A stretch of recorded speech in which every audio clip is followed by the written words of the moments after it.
Este tema, digo, surgió porque ambos vimos la serie de Netflix de Jeffrey Dahmer.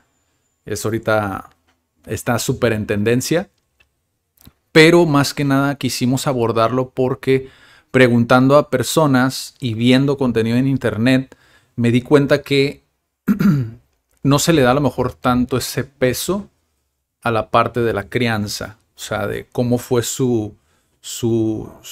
pues sí, cómo fue creciendo, ¿no? Cómo fue evolucionando y cómo sí hubo un impacto, ¿no? No sé si igual si quieras comentar un poquito de también por qué te llamó la atención este tema. Sí, tal vez piensen que es un poco raro como el hecho de que estemos abordando algo así Sí. en algo que tiene que ver con la crianza.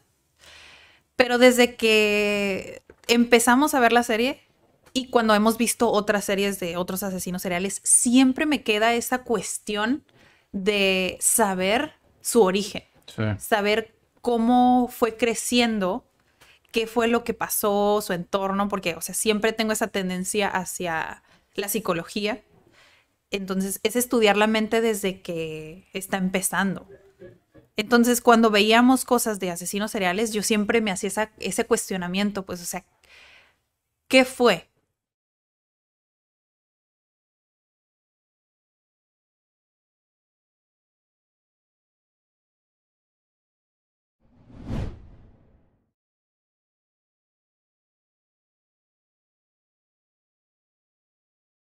Hola, soy Daniela Barrera, soy docente de idiomas y quiero compartir contigo una idea súper simple para que tus hijos empiecen a aprender inglés. Esto es por medio de historias muy cortitas que puedes integrar a tu día a día, ya sea a la hora de dormir o para pasar tiempo de calidad. Vas a encontrar una playlist en el link de la descripción que te va a llevar a tener el acceso gratuito a todas estas historias cortas. Nos vemos allá. Hola, ¿qué tal? Bienvenidos, bienvenidas, bienvenidas. Es el primer episodio. Estamos en Podcast para Padres. Espero que les guste mucho. Bueno, todavía no sabemos si es para padres o para papá y mamá. Bueno, Ahí, lo van a saber cuando vean este video. eso es lo que no me gusta, que no haya una palabra para ambos. Deberíamos de crearla, pero... Sí. Bueno, realmente, siendo honestos, es más que nada, digo, para padres se entiende, pero en cuestión de búsqueda, como lo buscan normalmente los papás, pues buscan como podcast para mamás, podcast para papás. Entonces, fue más que nada por la SEO-optimización en internet de por qué lo hicimos así. Probablemente, a lo mejor y sí le dejamos como podcast para padres. Para ti que tienes hijos o tal vez para una persona que es un cuidador, una cuidadora. Me gusta mucho cuando utilizan ese término porque, pues, criar es en tribu. Me gusta que no se lea solo mamá o solo papá. Digo, yo sé que muchas personas que entraron ya al video han de estar como, ya, pues ya, vayan al tema, ¿no? Sí, vamos a hablar sobre mi hijo es un asesino serial, o sea, vamos a reflexionar, posiblemente incluso hasta reflexionemos como demasiado denso, como en el tema, más que nada porque pues Daniela es mamá, yo soy papá, entonces de alguna manera como que sí tenemos ese vínculo hacia cómo podría ser, ¿no? ¿Qué posibilidades hay como si mi hijo o mi hija fuera un asesino serial? O sea, sí vamos a hablar del tema, pero más que primero queríamos hacer una introducción porque este es el primer episodio. Es el primer proyecto que hacemos como tal cual en conjunto como papás, los dos. Entonces creo que va a estar muy interesante como la dinámica. Daniela sabe muchísimo más que yo en cuestión de crianza, de parenting, pero igual le echo ganitas y lo veo desde el desarrollo personal. Digo, a veces me van a ver hablando de negocios también, pero creo que es algo que le puede servir también, como a los papás, ¿no? Es que para mí la crianza es una manera de desarrollo personal. A fin de cuentas, tienes un ser chiquito que está en crecimiento, que está en desarrollo. Parte de. Y tienes que nutrirlo, o sea, no nada más darle de comer o vestirlo, o sea, es parte de un crecimiento Total. que de alguna manera le tienes que enseñar. Entonces, no puedes separar el ser mamá o el ser papá con el desarrollo personal, en mi opinión, Sí. ¿no? Y porque para mí, ser mamá fue también un crecimiento personal para mí. Creo que podemos hacer un episodio específicamente del por qué empezamos el podcast, para que entiendan, nos conozcan un poco más a profundidad, Sí. porque hay muchas razones por las que yo quise como también comenzar este podcast. Pero igual no sé qué te parezca, igual brincar al tema, porque sí va a ser un video medianamente largo. Sí. Digo, posiblemente no lo acaben. Digo, si son fanáticos del podcast, no va a haber ningún problema. Calculo más o menos 1 hora de podcast. Pero para los que apenas se van introduciendo al podcast, puede que se lo acaben en 2, 3 sentadas, ¿no? O sea, para escucharlo. Creo que sí es un episodio. Digo, los episodios que vamos a estar sacando creo que sí son episodios como para sentarte y prestar mucha atención. Si estás haciendo otra cosa, digo, no hay problema, pero yo sí te recomendaría tener incluso hasta a lo mejor un método de apuntes, ¿no? O sea, una toma de apuntes como ya un sistema, porque creo que sí te puede servir mucho tanto lo que comente Daniela como lo que yo pueda aportar en cuestión de datos, referencias, nombres. Siempre recomiendo que tengas algo ahí para apuntar, más que nada porque si lo dejas a tu memoria, pues se te puede olvidar, ¿no? Este tema, digo, surgió porque ambos vimos la serie de Netflix de Jeffrey Dahmer. Es ahorita, está súper en tendencia. Pero más que nada quisimos abordarlo porque preguntando a personas y viendo contenido en internet, me di cuenta que no se le da a lo mejor tanto ese peso a la parte de la crianza. O sea, de cómo fue pues sí, cómo fue creciendo, ¿no? Cómo fue evolucionando y cómo sí hubo un impacto, ¿no? No sé si igual si quieras comentar un poquito de también por qué te llamó la atención este tema. Sí, tal vez piensen que es un poco raro como el hecho de que estemos abordando algo así en algo que tiene que ver con la crianza.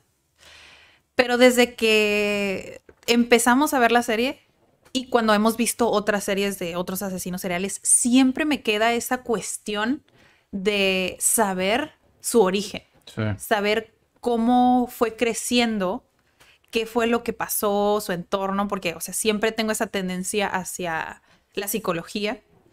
Entonces, es estudiar la mente desde que está empezando.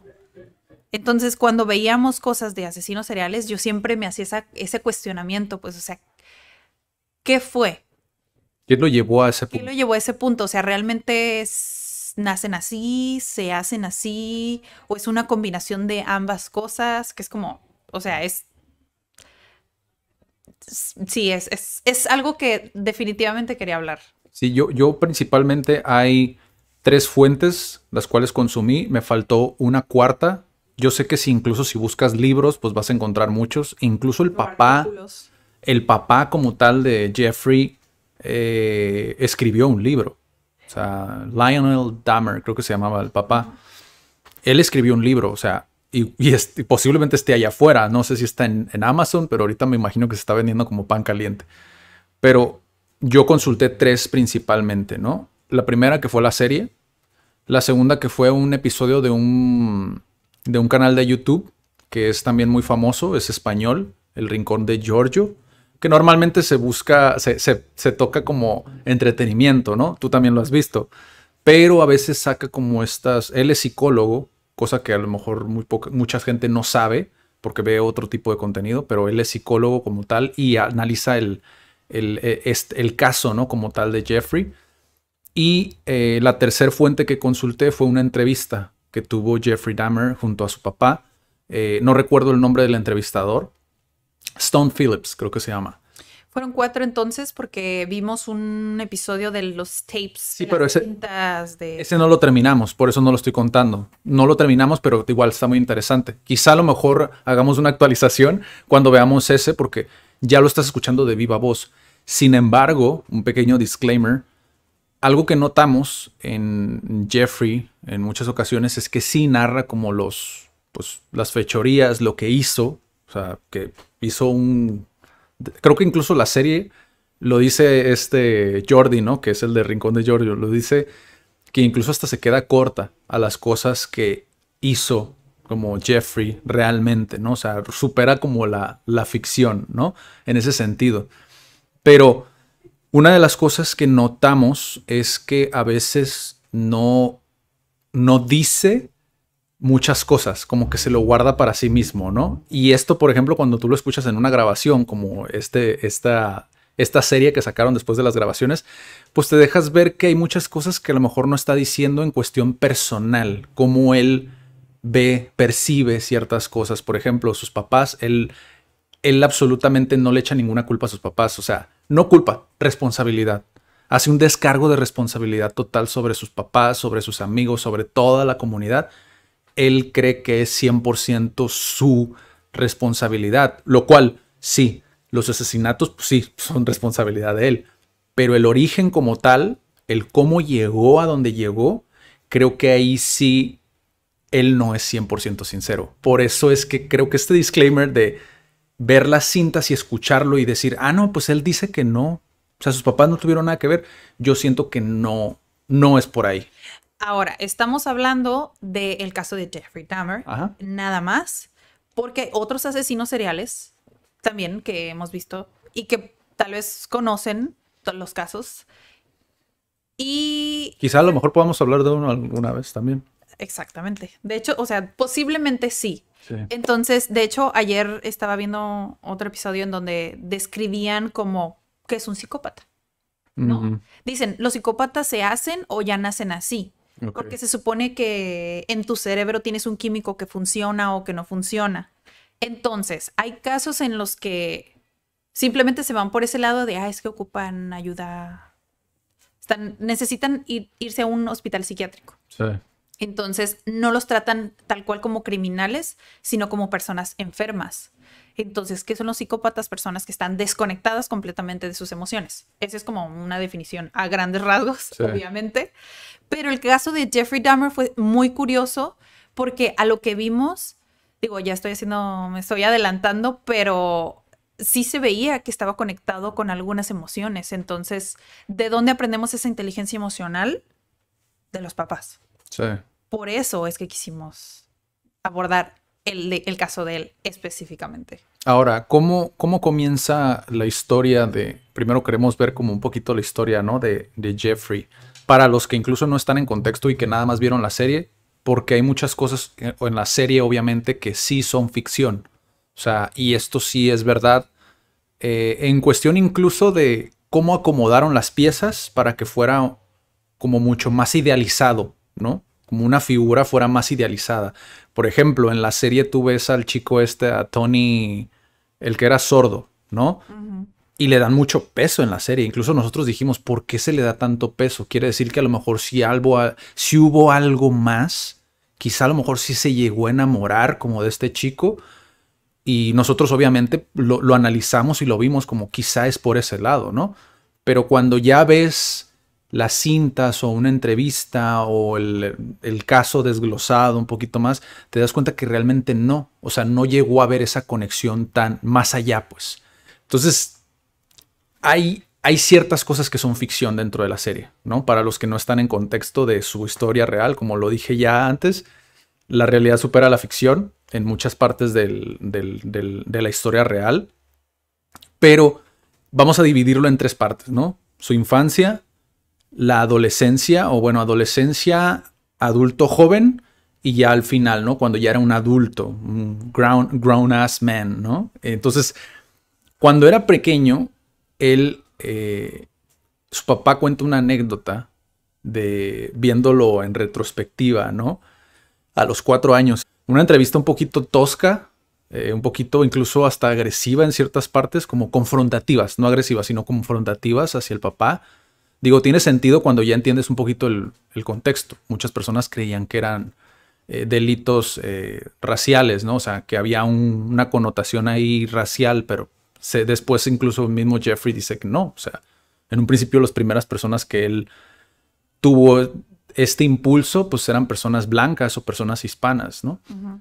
Entonces, el papá cuenta esta historia de cuando era chico. ¿Tú crees realmente que hubo como esa intención, digo, a tan corta edad? ¿Cuál es tu manera de percibirlo? Porque a mí se me hizo un poquito curioso que ya empezamos y esto también para los papás que están escuchando esto, ¿no? Empezamos a ver monos con tranchetes, ¿no? Es una casa de brujas, ¿no? Empezamos a ver cosas donde quizá no las hay. Obviamente el papá lo está contando como en retrospectiva. Dice, en ese momento no vi nada malo, pero ya una vez que sé todo esto, pues volteo y digo, no, pues sí estuvo, quizá eso fue algo malo, ¿no? Lo ves como ya, como algo oscuro, ¿no? Y ya empiezas a ver eso. ¿Tú cómo lo ves? Pues mira, es justo lo que estábamos hablando esta semana. Está bien que te informes, está bien que estudies sobre cómo ser un mejor papá, identificar muchas cosas en tus hijos, pero a veces es tanta información que ella es como si estuvieras buscando cada cosa pequeña de, ya no, no quiso interactuar y tal vez algo le está pasando, ¿no? Es como, los niños son muy simples. Hay cosas que no saben. Nosotros ya tenemos, no sé, 20, 30, 40 años existiendo y hay muchas cosas que nos imaginamos cuando vemos que un niño hace X cosa, Sí. ¿no? Un ejemplo aislado que después podemos tocar ese tema en otro episodio, el hecho de que los niños exploren físicamente, Ya. que nosotros vemos como morbo, ¿no? La masturbación, por ejemplo. Es como, no, y les decimos, qué cochino, bla, bla, bla, etcétera, etcétera. Pero el niño es como, ¿por qué eso es malo? ¿Por qué me regañas? Si es mi cuerpo, soy yo. Sí. Entonces, ¿qué tiene de malo eso? O sea, nosotros lo pensamos como lo peor del mundo en nuestra cabeza, pero para el niño no es nada malo. Sí. Entonces, en esta anécdota de lo de los huesos, tal vez el niño ni siquiera sabía que eran huesos y eran palitos, ¿sabes? Entonces, hay cosas que no creo que debamos de tomar tan intensamente porque siguen siendo niños, Sí. a fin de cuentas. Sí. No dejemos que nos contamine tanto las cosas negativas que tenemos en la vida, a fin de cuentas, Sí. para tratar a un niño. Creo que tenemos que a veces bajarnos a su nivel y ver las cosas o intentar ver las cosas como ellos lo ven y como ellos lo sienten. Ujú. No son adultos chiquitos. Sí. No esperemos que se comporten como adultos chiquitos. Sí. No lo son. Y como papás o como adultos, se nos olvida eso. Sí. Ahí después haces un salto en la historia, ¿no? Digo, quería contar esa anécdota porque se me hace curioso, pues, de parte del papá que, digo, dejándolo claro, el señor hasta el último momento en el que estuvo vivo todavía Jeffrey, el señor decía que lo seguía amando y todo, ¿no? O sea, lo cual creo que como papá muchas veces creemos que debemos forzosamente como estar siempre como el soporte del hijo, ¿no? Que ese es un tema también que podríamos tocar después, ¿no? Porque se idealiza demasiado el trabajo del papá. O sea, es como, eres, tu amor es incondicional, perfecto siempre. O sea, nunca hay altibajos, ¿no? Siempre se mantiene como en esa línea recta, ¿no? Siempre debe de ser así. Y ya cuando dices siempre debe, creo que ahí ya hay algo que no está del todo bien, porque digo, no eres perfecto. ¿Cómo puedes esperar dar un amor perfecto si no eres perfecto tú como persona, ¿no? Y se me hace curioso que él pueda llevarlo a este punto, ¿no? De a un niño de 4 años decir como, quizá ya estaba planeando ¿sabes? O sea, y esto, por ejemplo, no lo ves en la serie. O sea, esto es algo que no aparece en la serie, pero es algo que salió de viva voz del señor en esta entrevista, ¿no? Avanzamos en el tiempo a los 6 años, que es también particularmente donde Jeffrey en la entrevista, otra vez referenciando a donde lo vimos, él se empieza a dar cuenta de que su familia tiene conflictos. No sé si quieras como platicar esa parte de la historia. Pues su contexto es, su papá trabaja constantemente, pues porque eran los que 70s, 80s, 80s. Sí. Sí, más o menos. Y- No, era antes, ¿no? 70s. Sí, porque en el 91 fue donde lo atraparon, ¿no? Sí. O no me acuerdo bien, pero sí. Entonces su contexto es papá ausente prácticamente. La única persona que está con él es su mamá y su mamá emocionalmente es una persona inestable. Ya.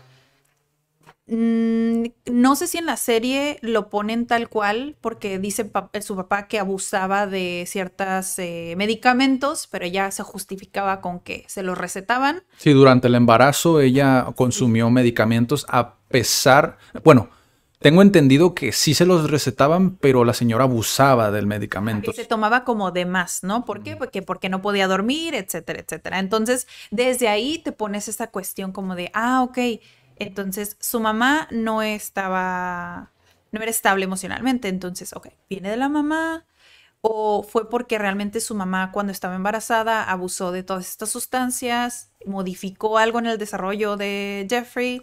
Otra cuestión, ¿no? Sí. Un tercer factor que es como, estás en los primeros años, donde estás aprendiendo o no aprendiendo, como quieran verlo, sobre la inteligencia emocional. Estás viendo comportamiento humano. ¿Por qué? Porque somos seres que imitamos. Sí. Entonces, estás en este contexto donde un niño necesita sentirse seguro y está bajo estrés constantemente porque sus papás pelean y pelean y pelean. Sí. Y este es un tercer factor que dices, pudo haber cambiado de la manera en la que Jeffrey percibía el mundo, cómo accionaba. Sí. Todo esto te marca. Y no lo digo yo, lo dice la psicología, si quieren buscarlo. Sí. Sí moldea un poco en cómo eres de adulto. No estamos diciendo que te define completamente porque nunca es tarde para cambiar, pero sí te da pautas de cómo vas a ser de adulto Sí, cuando estás chico. creo que a veces se exagera como esa parte, o sea, como dices, influye, mas no lo define, o sea, no es como que forzosamente vas a ser así. Por ejemplo, Oprah, y esto viéndolo, digo, no lo dijimos al principio, pero estás en un contexto donde hay muchas cosas que obviamente no son iguales que hoy en día. Hay muchas cosas que nosotros juzgamos hoy que en aquel entonces era normal, ¿no? Como por ejemplo, una de las cosas más notorias era la cuestión del cigarro. Era algo que la gente creía que no, realmente no causaba cáncer, ¿sabes? O sea, la gente estaba súper desinformada en muchas cuestiones, en muchas partes de la vida. La gente no tenía, por ejemplo, la salud mental ni siquiera era algo, ¿sabes? Como los psicólogos, me imagino, llevaban una preparación distinta. O sea, hoy tienes muchísimas más herramientas a la mano que te pueden servir. Hoy incluso existe el burnout, que es cuando ya es no sé si es un síndrome, no recuerdo exactamente cómo está catalogado, pero el burnout es eso que te da cuando es una carga laboral excesiva, ¿no? Cuando estás en este estado físico y mental donde estás exhausto, ¿no? Completamente. Donde estás bajo estrés. Ajá. Y estás en modo supervivencia todo el tiempo. Sí, o sea, en aquel entonces no existía. O sea, y no es que no existiera como tal, sino el concepto, las pruebas, ¿sabes? Como todos no los casos. Ni definido, ni aceptado, ni visto de ninguna manera. Porque hay personas que dicen, o sea, esta generación de cristal, ¿no? La generación de cristal de, no, es que antes eso no pasaba. Claro que pasaba, simplemente no sabías del caso, ¿no? Y así como esto, o sea, hay cosas que si tú lo ves en el contexto de aquel entonces, en el caso de Jeffrey, se intensificaban por 5, por 10, ¿no? O sea, él en su caso se dice que por parte de su mamá existía como esta tendencia al alcoholismo. No sé qué tanto sea una realidad. La señora consumía los medicamentos. La señora no estaba del todo bien, como por lo menos lo que ves en la serie. En las demás referencias casi no se hace alusión a la señora, pero el señor como tal la definía como que mentalmente no estaba bien. Ahora, pues el señor puede decir misa, ¿no? Porque a final de cuentas no tenían una relación cordial.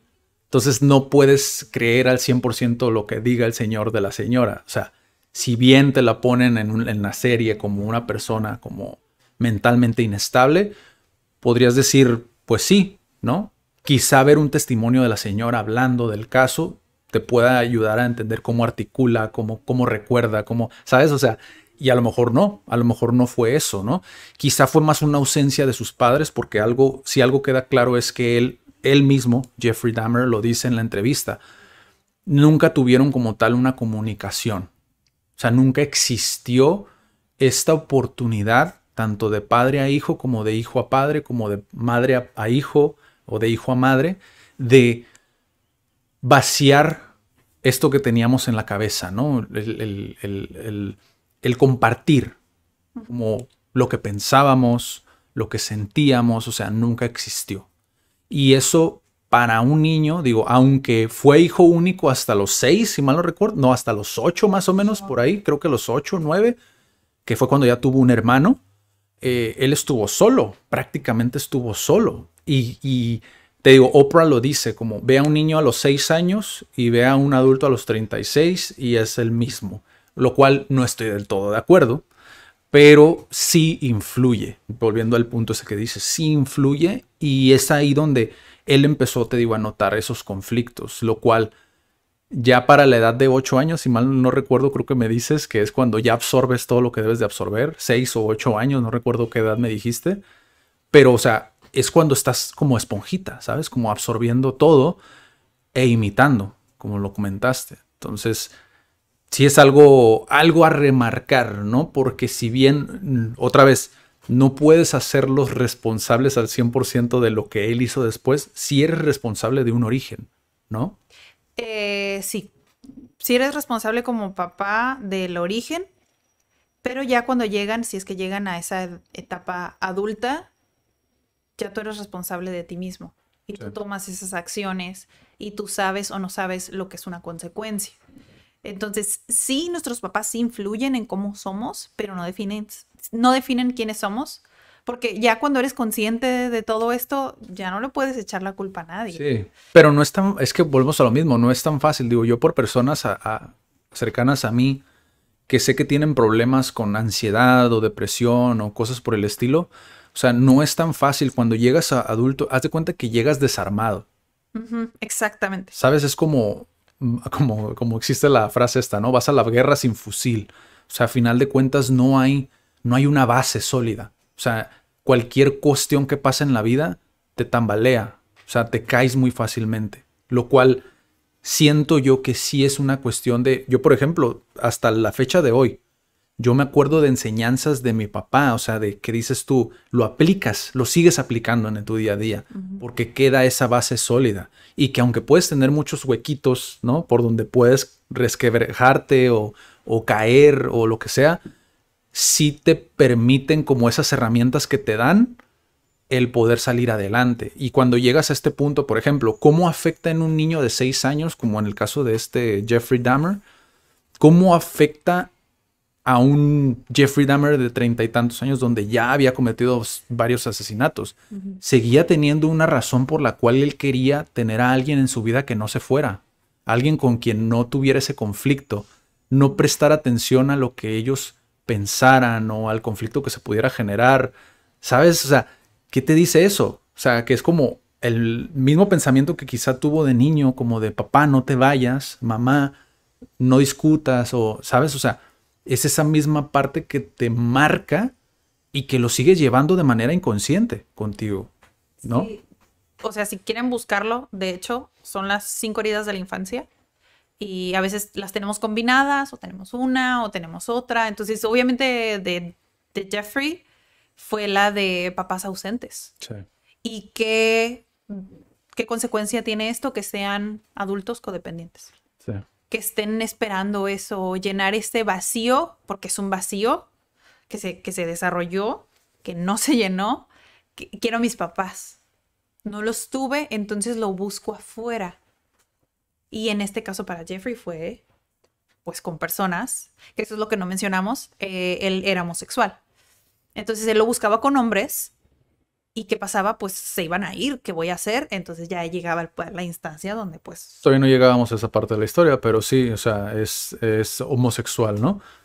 Pero igual, vamos entonces a la parte donde él tenía ya 8 o 9 años, donde también ocurre algo muy importante, que es cuando él descubre, ya su papá le venía enseñando, si mal no recuerdo, como esta parte de la taxidermia, ¿no? Como es, digo, para los que no conocen, igual googleenlo, pero la taxidermia, si mal no sé, igual no sé el concepto exactamente, pero es cuando disecas un animal, si mal no recuerdo, le quitas la piel y todo el rollo, no estoy seguro, ¿no? Pero es algo que tiene que ver con eso, ¿no? Como tal cual abrir un animal y todo el rollo, ¿no? Y dejarlo como estatua, si mal no recuerdo, son esa... Creo que ese es el producto final de la taxidermia, ¿no? Pero no estoy seguro. Pero igual, esto era importante, ¿por qué? Porque ya se relacionaba con un hobby que se convirtió en una pasión y que no se canalizó a lo mejor de la mejor manera, ¿no? Que fue cuando él descubre como este interés abrumador de ver los interiores, los intestinos, todos los órganos de los animales, ¿no? Se dice que solamente agarraba y él mismo lo dice también, que solo agarraba los que ya estaban muertos. O sea, es decir, no mató como tal. un animal. O sea, no, muchos podrían pensar, o sea, como vienes como tienes esa fascinación, pues igual, pues, ¿qué te costaba, no? Matar un animal para verlo, ¿no? Pero no, o sea, no quería, él no buscaba cruzar esa línea. Incluso hasta la adultez, pero ahorita llegamos a esa parte. Pero él agarraba los animales muertos que se encontraba y buscaba como los órganos y todo ese rollo, ¿no? Su papá le enseñó eso. Su papá nunca vio nada malo en él, ¿no? Su papá quería era canalizarlo a... porque según él lo describe como alguien muy tímido, etcétera, etcétera. Entonces quería como encaminarlo a algo. Su papá tenía la idea de que fuera la medicina. Entonces ese era el medio de su papá para hacerlo. Y al principio de la serie yo me acuerdo que te dije, no sé cómo se va a desarrollar la serie, pero sé que lo único es que es un asesino serial. Entonces yo pienso que será como esa fascinación o esa tendencia con esos animales muertos, era como el único vínculo que tenía con su papá. Sí. Ya después a lo largo de la serie pues ya vimos que no era exactamente eso, sino que fue como la iniciación, por así decirlo. Sí, porque a final de cuentas no tenía, o sea, él lo menciona, otra vez volvemos a lo mismo, no creo que sea 100% fiable, incluso su propio testimonio de Jeffrey Dahmer, lo cual es impresionante, pero tanto en la serie como en la entrevista te das cuenta de una cuestión que se vuelve notoria durante todo su personaje como tal, ¿no? Que era, incluso yo te llegué a decir, yo siento que tiene quizá como que tenía una personalidad, o sea, era, ¿cómo se le llama? Personalidad múltiple, ¿no? Si mal no recuerdo. Tenía, como que entraba en este estado mental donde se volvía esta persona violenta, ¿no? Sin embargo, te das cuenta que no, simplemente era un buen mentiroso. Esto yo lo estoy asumiendo y lo estoy... Es tu propio análisis. Es mi análisis de lo que yo vi. Porque hay muchas partes donde él miente sin necesidad. O sea, hay cosas donde miente sin requerirlo. O sea, es algo muy simple que puedes responder perfectamente, pero decides simplemente no hacerlo o llevarlo de una manera que... como quedar como el bueno, por ejemplo. Cuando hace ese descargo de responsabilidad de sus papás y de todos, y que es como yo soy el culpable, ¿no? Obviamente no es del todo así, porque, o sea, hay cosas que te das cuenta durante la serie y durante sus casos donde era bueno mintiendo simplemente, y te lo dije, o sea, se volvió muy bueno para levantar novios, ¿no? O sea, se volvió muy bueno, no novios, pero, o sea, para tener personas con él, o sea, de llevarlos de un bar a su casa y todo eso, o sea, se volvió como algo sistemático que para él, muy manipulador, sin querer, fue puliendo como esas habilidades comunicativas, ¿sabes? Como de saber cómo llegarte a ti, cómo abordarte y cómo llevarte con él, ¿sabes? O sea, son muchas cosas que le ayudaron, por ejemplo, en esta entrevista, que es como, las entrevistas que me estás haciendo son muy directas, simplemente te digo lo que quieres escuchar, ¿no? Pero, y tú lo dijiste también, es como muy sin emoción. Sí, o sea, como hablas, si ven esa entrevista, está hablando así como me están viendo, bueno, los que están en el podcast, en el audio no, ¿verdad? Pero es como simplemente parpadeaba y se movía su boca, pero no como una persona normal que mueve las manos, las cejas, los ojos, o sea, no inexpresivo totalmente. Era como esos monitos de ventríloco que abre arriba abajo y se acabó. Y no había emoción. No había nada de emoción. Entonces, por eso mismo es que cuando llevamos otra vez, volvemos a la edad, ¿no? De 8 o 9 años, cuando ves esa parte de que no había una comunicación y de que él dice que sí se llevaba bien con su papá. Por eso es que me aventé todo este churrote, ¿no? Pero yo siento que está mintiendo. O sea, realmente no existía una relación unida con su papá y, como dices tú, eso era lo único que los unía. La parte de los animales muertos y el abrirlos y el ver cómo funcionaban sus órganos y todo ese rollo. Que igual si lo piensas un poquito, digo yo, el señor, un dato importante que se nos pasó también decir, ¿no? El señor pues era científico, ¿no? O sea, el señor trabajaba de la ciencia, entonces tenía sentido hasta cierto punto, pero volvemos a lo mismo. O sea, si es un niño que tiene un interés o una fascinación por este tipo de cosas, porque él lo dice en la entrevista con Oprah. Él dice, es que nuestra propiedad era muy grande y era muy fácil que él se escondiera para hacerlo. ¿Hasta qué punto eso es una justificación para no involucrarte en los intereses del niño, ¿no? Sí, creo que sus papás fueron muy negligentes en cómo lo educaron. Sí. Y yo entiendo, o sea, en ese entonces no se tocaba nada de la crianza y crianza respetuosa y de entender a la persona, nada, pues. No digo que no hubiera un desbalance químico en su cerebro. O sea, sí, puede que sí lo haya habido. No lo vamos a saber porque si vieron la serie, pues quemaron todo el cerebro. Es el cerebro y pues, no puedes saber nada de cómo funcionaba acá arriba, ¿no? Pero yo siento que más allá del desbalance de químicos que pudiera haber en su cerebro, la negligencia viene en el punto donde no lo detectas. Porque tú eres la primera línea de defensa como papá. O sea, tú eres esa primera línea y si pasa de ti y no hay nadie más, ¿quién lo va a parar? Sí, si lo dejas pasar, no le muestras la consecuencia, que ahorita estamos viendo. A veces piensan que la crianza respetuosa, entre comillas, es déjale hacer todo lo que quiera. No lo obligues a hacer nada. No se trata de eso. O sea, se trata de que tú como papá lo pones en un rango seguro para que pueda explorar eso. Pero siempre les vas a marcar esos límites. Claro. No quiere decir que van a salir de la casa corriendo y no vas a ir por ellos. Y eso es como en cualquier situación. Pero creo que Jeffrey, todavía cuando no trabajas como todos esos traumas o carencias que tienes, sigues esperando la aprobación de tus papás, aunque ya no estén vivos. Sigues esperando que te digan que te quieren, que eres importante, que eres valioso. Entonces él mantuvo esa perspectiva de, es que yo con mis papás estaba muy bien. ¿Por qué? Porque si digo algo malo, pues obviamente ya no me van a querer. Incluso, bueno, eso sí fue en la serie, cuando ya lo atrapan y le dan la sentencia, que es como, él le pide perdón a su papá. Que es como... No es normal. No es normal que le pidas perdón a tu papá por lo que tú hiciste, pero que no te sientas mal como con las familias de las víctimas. Pues. No hay esa congruencia. Sí.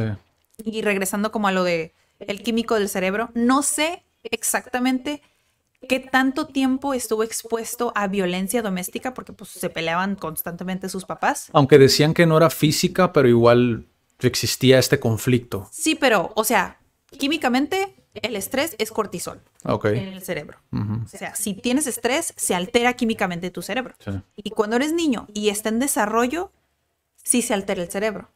Entonces puedes decir que sí se alteró, pero que no se puede comprobar si nació con eso. Entonces, ahí cambia. Decir que sí y que no tenía algo malo, entre comillas, gigantes en el cerebro. O sea, fue una combinación, creo que, de cosas, carencias, no saber poner límites, saber que era una consecuencia, porque, o sea, llegó un punto en el que, pues, se salía con la suya. ¿Por qué llegó a matar a tantas personas? Porque se salía con la suya y no dimensionaba que estaba dañando a alguien, que estaba dañando a familias. O sea, no veía ese impacto en, pues es que es una persona. Pero él lo dijo, o sea, es como una obsesión que tengo, o sea, no podía parar. No quiere decir que nunca intentó parar porque sí lo intentó, sí. Pero ya no podía, o sea, no podía con eso. Y eso simplemente es resiliencia, si lo quieren buscar, búsquenlo. Es como esa resistencia a los impulsos que tienes. Y a cómo sales después de eso. Sí. Tan simple, lo que te dije ayer, o sea, algo tan simple como, se me antojó una rebanada de chocolate. Puedes tener el pastel en tu casa, pero ¿te lo vas a comer todo? Sabes que puedes hacerlo. Pero decides comerte un pedacito pequeño, ¿sabes? Es el límite que tú solo tienes o te pones, pero si no te entrenas desde antes, va a ser mucho más difícil cuando eres adulto. Sí. Es como un hábito que creas. Sí, te lleva, obviamente es en una escala mucho menor el ejemplo del chocolate, del pastel, pero sí, o sea, él mismo lo dice y varias veces, repetidas veces lo dice, es como, era una ficción que él traía en su cabeza, como ese impulso que nunca creyó que lo podía llevar a la realidad. Son fantasías que tenía una y otra vez, ¿no? Entonces, y eso fue cuando entre la edad de los 9, que fue cuando ya tuvo esta oportunidad en clase de estar, de hacer este experimento que hacen los estadounidenses, porque por lo menos a mí no me ha tocado verlo aquí en México, donde diseccionan como una rana o un animal o algo. Es muy de Estados Unidos, la verdad, porque yo aquí por lo menos no conozco una escuela donde lo hagan, pero es en esa clase, que es biología. Que es donde él pide como llevarse la rana para seguir explorando como en su casa y hacer todo esto. Y hasta ese punto no había como la parte sexual. O sea, todavía no existía como esta... Sí, porque estaba en high school, ¿no? Ajá. Como prepa. Todavía no existía esto. Más allá también porque me imagino yo que obviamente todo era...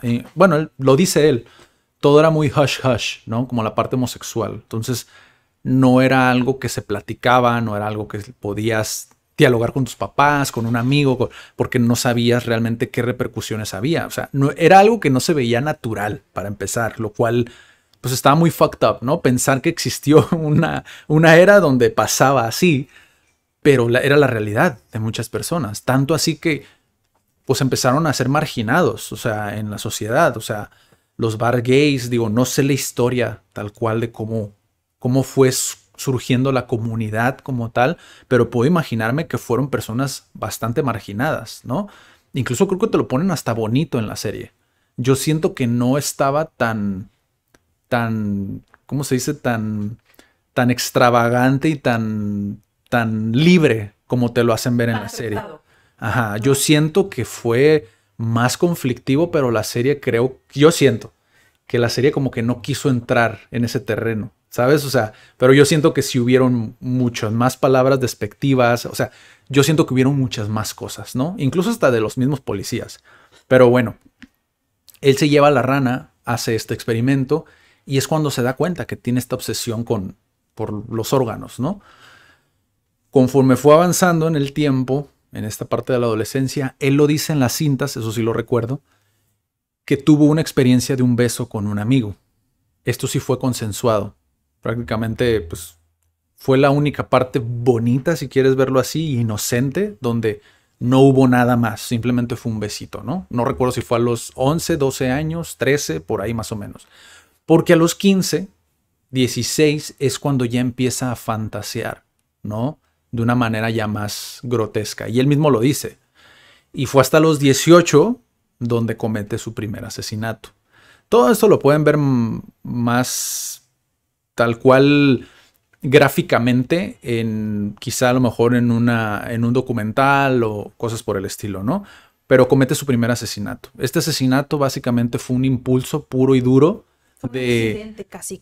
Ajá, donde no supo cómo reaccionar. Realmente, incluso en la serie te hace ver, no sé si habrá sido así, no recuerdo él cómo lo narra, pero en la serie te lo hace ver como incluso como si se hubiera arrepentido, pero no por quitarle la vida al chico, sino por lo que iban a pensar sus papás y las demás personas, ¿sabes? O sea, lo cual te deja entrever que, o sea, realmente no, la vida de las personas para él no era como que tenían un valor. Y no porque le gustara quitar vidas o sintiera placer de ello. Y esto lo dice él, sino porque era un medio para llegar a un fin. Ahora, quisiera resaltar que en ese momento el contexto de Jeffrey estaba solo en su casa. Y no porque sus papás habían salido. Tiempo antes, sus papás se habían divorciado. O sea, eso es, súmale otro factor a su manera de accionar. Sí. Sus papás se divorcian. Y su mamá decide que va a rehacer su vida y se va. Y en teoría se queda, entre comillas gigantes, con su papá, ¿no? En la casa de su papá. Pero él se encuentra una novia y se va también a vivir con ella. Primero se va el papá. Eso por la cuestión de que él se justifica de esta manera, el señor, ¿no? Ahí les va. Él encuentra una novia. La mamá se entera. La mamá se va de la casa con el hermano. En la serie tú ves a Jeffrey queriéndose ir con mamá, ¿no? Que él dice, pero ¿cómo nos vamos a ir sin avisarle a mi papá? Y la mamá le... escuela, ¿no? Le dice, ya casi me voy a graduar, te puedes ir? Bla, bla, bla, ¿no? Ajá, y la mamá le dice, según la serie, porque quizá vienen las cintas, incluso eso más detallado, pero no lo hemos visto. Y la mamá le dice como, no, tú te vas a quedar, yo me voy con tu hermano. Y se va la señora. Y él, otra vez, este abandono, ¿no? Surge otra vez nuevamente, que podrías pensar, oye, pues ya vas a tener 18 años, pues madura. Todo esto fue antes del primer asesinato. Sí, me lo brinqué, ¿no? Pero todo esto fue antes del primer asesinato. O sea, todo esto pudo de alguna manera, si quieres verlo así, va a pasar de todas maneras. Como él lo dice, incluso Jeffrey lo dice. Aunque lo hubieran detectado mis papás, aunque lo hubieran sabido, hubiera pasado de todas maneras. Lo cual no es cierto. Yo no creo. Pero bueno, ahorita llegamos a ese punto. La mamá se va, se queda solo en casa y el papá ya se había ido. Ajá. El papá se fue a vivir a un motel, ¿no? Y el papá no se comunicó en absoluto durante 3 meses. Según la serie, porque eso no recuerdo si lo menciona él en alguna otra parte, en alguna de las otras fuentes.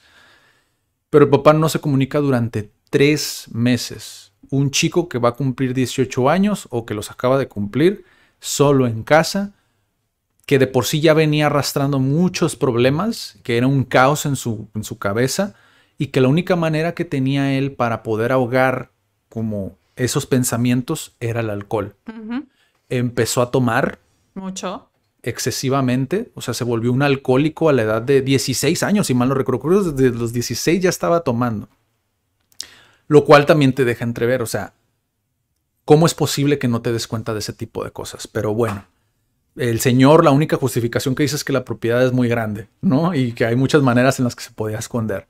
Esa es la única manera en la que él de alguna manera lo salva, ¿no?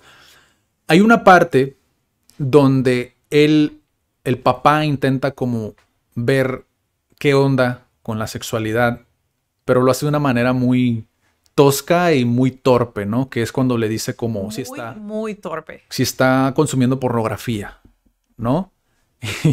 Lo cual es como, pues, un chico que posiblemente sea homosexual, pues, quizá es como ni al caso, ¿no? Pero tanto así es el, el reprimir como esa parte de su ser que él intenta masturbarse con pornografía heterosexual, o sea, de chicas, con chicas, ¿no? Sí. Entonces, te deja ver muchas cosas antes de ese primer asesinato.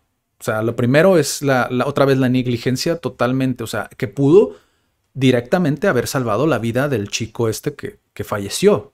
¿Estás de acuerdo? O sea, sí tuvo una responsabilidad de un adulto porque él seguía siendo menor de edad. Ajá. O sea, sí hubo ahí algo que pudieron haber hecho los papás. Pues mira, yo creo que de toda del nivel al que llegamos ahorita en el episodio, creo que podemos tomar un poco de aprendizaje. No estamos diciendo que si eres un papá que trabaja todo el tiempo y que no puedes estar 100% al pendiente, o que tienes muchos viajes, va a pasar esto. ¿Ok? No es como que tu hijo se va a convertir en... No. Pero sí hay cosas que si pones un poquito de atención, puedes ver cómo es tu hijo, ¿sabes? Y no necesitas preguntar nada. Más bien ver con quién se junta, qué hábitos tiene, cómo habla, cómo se viste. Incluso si quieres ir un poquito más allá, cómo es la generación de él en la que está. Sí. Pero ya si quieres ir ahora sí a conectar bien con tu hijo, es como puedes tener conversaciones significativas en 5 minutos, 10 minutos. O sea, no tienes que estar súper involucrado en su vida, pero al menos que conozcas a tu hijo. Sí. O sea, creo que puede prevenir muchas cosas que conozcas o que te involucres en la vida de tu hijo para guiarlo, intentar guiarlo de alguna manera. O sea, que hagas todo lo que depende de ti, sabiendo que a fin de cuentas tu hijo o tu hija va a tomar su decisión, pero que hagas todo lo que depende de ti. Sí, porque la única manera en la que se justificaba al papá, por ejemplo, en este caso, es que él creía que la mamá estaba. O sea, la mamá jamás avisó. ¿Qué es lo primero que le dice, no? Llega, le encuentra súper borracho con un cochinero en la casa y le dice, ¿y es que tu mamá dónde está? Que es como, eso yo sé que sí es cultural, como que les echan la bolita a la mamá de... Más en aquel entonces. Sí, que es como, la mamá es la que está al cuidado de los hijos y ellas son totalmente responsables de su hijo es bueno o malo. Sí. Que es como... Sí, hoy, es absurdo. 2022, no, es 50-50 responsabilidad, porque así debe de ser, digo, por algo existen dos papás, Sí. una mamá y un papá. Sí, incluso, fíjate, un dato que no comenté también creo que es importante. No sé exactamente igual si hay alguien que escuche esto y sepa la cifra o sepa al respecto, qué tan común es esta filia que tenía Jeffrey por los órganos, por el interior, ¿no? Porque creo que un psicólogo lo menciona, no recuerdo exactamente el término, pero él decía que es como esta obsesión por los órganos, ¿no? Que tenía que ver con esta parte sexual de lo brillante. Por el brillo de los órganos. Exacto. Entonces, no sé qué tan común es como esta parte, o sea, estadísticamente hablando, no sé qué tan común es o qué tanto influyó realmente tener ese vínculo, ese único vínculo con su papá. Es lo que no sabemos y no vamos a saberlo. ¿Por qué? Porque creo que el señor ya falleció, no estoy seguro, pero creo que el señor ya falleció y aunque viviera, el señor obviamente no lo va a decir. O sea, hay muchas cosas que siento que él no dice. Aunque te sentaras con el papá y con Jeffrey, o sea, hay muchas cosas que no te van a decir. Sí, o sea, sobre todo por lo que mencioné, ¿no? Jeffrey, a final de cuentas, sí se notaba que mentía en muchas cosas con las que cargaba y que no quiso soltar. ¿Por qué? Porque él sentía quizá, y esto tiene mucho sentido, ojo, cuando su papá se entera de todo lo que pasó, su papá con él estuvo mucho más unido que en todo el tiempo que estuvieron antes de los asesinatos. O sea, su papá estaba despreocupado, tanto así que, y aquí es donde entramos ya a la parte de adulto, después del primer asesinato, donde lo manda a su papá, él ve que la única opción que tiene para que él realmente se ponga las pilas es mandarlo a vivir con su abuela, ¿no? Porque lo ve como un alcohólico y etcétera, ¿no? Lo manda lejos prácticamente. Es como yo ya llegué a la casa, pues tengo mi novia, mi nueva vida, ponle de aquí, ¿no? O sea, vete a otra parte. Sí, el hecho de que pienses que porque ya cumplió 18 o 21, mágicamente se va a convertir en un adulto maduro. Y eso pasa también aquí en México, ¿eh? Eso no existe. Sí. Eso, si tú quieres ser buen papá, y esa es mi opinión personal, darles las herramientas para que lleguen a 17 años, 15 años y sepan tomar buenas decisiones, no de adultos para su nivel, cool. Pero si no, o sea, de verdad no te quejes si tu hijo llega a los 20 años y no tiene trabajo y no sabe qué hacer con su vida y no sabe ni siquiera tomar decisiones. Sí. Digo, también está bien no saber, pero si no le das las herramientas, ¿cómo esperas que las tenga, pues? Sí, es que como papá, de que la vas a regar eventualmente. O sea, en algo. No puede ser perfecto. Lo mismo que mencioné al principio. No puede ser perfecto. No vas a ser perfecto. Pero hay de regadas a regadas. ¿Estás de acuerdo? O sea, hay cosas que, por ejemplo, en este caso, o sea, aunque tenga 20, como si tiene 20 años, como si tiene 30. Si estás viendo que tiene un problema de alcoholismo, ¿cómo lo mandas lejos? Lejos de ti. Que tú eres otra vez la primera línea de defensa. Eres el único que realmente tiene... O sea, su mamá lo abandonó, güey. ¿Sabes? Es como su mamá lo abandonó. O sea, no es...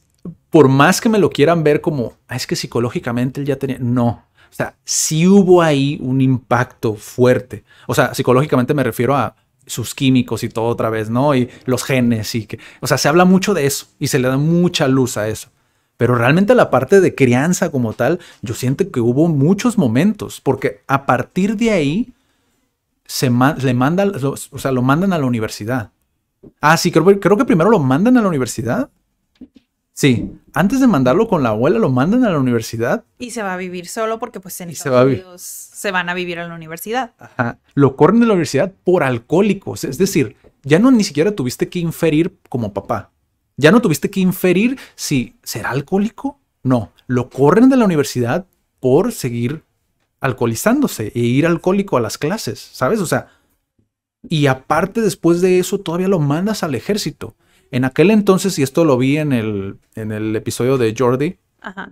El Rincón de Giorgio, donde él menciona, y es cierto, en aquel entonces se veía al ejército como una manera de salvarte, ¿no? Que es como, te vas lejos. La instancia, ¿no? Ya que me lo corrijan. Sí, te vas lejos, te van a disciplinar, te van a dar de comer, vas a ser parte de una comunidad. O sea, es una manera como de reformarte o de una segunda oportunidad. Como ir a rehabilitación. Exacto, algo así, ¿no? Entonces, tiene sentido el por qué lo hizo su papá en aquel entonces, viéndolo en el contexto y también en el contexto de Estados Unidos, ¿no? Que también pasa mucho. O sea, hemos visto muchas películas que son así. Pero si te corren de la universidad por alcohólico, lo mandas al ejército y lo corren por alcohólico, ¿cuál es tu solución? Pues lo mando con la abuela. Ya no quiero saber nada. ¿Sí me explico? O sea, no puedes decir que no hubo un impacto realmente ahí. Sí, ahora, no estamos crucificando al papá y que todo lo hizo mal y... No, pero es darle luz a ese origen. Pero, como observamos que es el papá, está bien equivocarte. Y que aún así intentes hacer todo y que... Porque sí pasa, ¿no? O sea, tu hijo tal vez llega a tocar las drogas, se vuelve drogadicto, lo mandas a rehabilitación una y otra vez. Hemos visto casos así, que tú haces todo lo que puedes como papá y aún así no se arreglan. Pero... Al menos el caso de él, de Lionel, siento que como que quería aprender y dar esa cara de que sí estoy siendo un buen papá. Y al final, ¿no? Ya después de todo eso. Pero como que seguía reiterando que no había nada mal con él. Lo hacía por él, para salvarse a él, que salvar a su hijo. No sé si me doy a entender. Sí, hay una frase, de hecho, que la dice tanto en la serie como en la vida real. Lo dice en la entrevista esa que tiene con Jeffrey, y el actor lo dice también muy bien en la serie. Cuando se da cuenta de todo, creo que en la serie es una confrontación que tiene con Sherry, con la novia, con la segunda esposa, y en la entrevista es directamente con Jeffrey, que es cuando el entrevistador le dice... ¿Tú te diste cuenta en algún punto? O sea, ¿sospechaste en algún punto? Y Jeffrey le dice, no hay manera que... O sea, fíjate, el entrevistador le pregunta al papá, ¿hubo alguna manera en la que te pudiste haber dado cuenta algo que llamara tu atención? Y responde Jeffrey. O sea, no permite que el papá responda. O sea, Jeffrey luego contesta. Por eso te digo, hay ciertas cositas que si pones atención te das cuenta. Él contesta, él contesta y lo justifica y dice, no habría manera en la que él se hubiera podido dar cuenta porque era muy bueno yo tapando como ese tipo de cosas. Ajá, o era algo que nunca le iba a decir a nadie. Y el entrevistador sarcásticamente le dice, o sea, eras muy bueno, como dejando eso oculto. Y el papá dice esta frase icónica que también aparece en la serie. How should I know? ¿No? Es como... ¿Cómo ibas a saber? ¿Cómo ibas a saber? ¿No? Es como...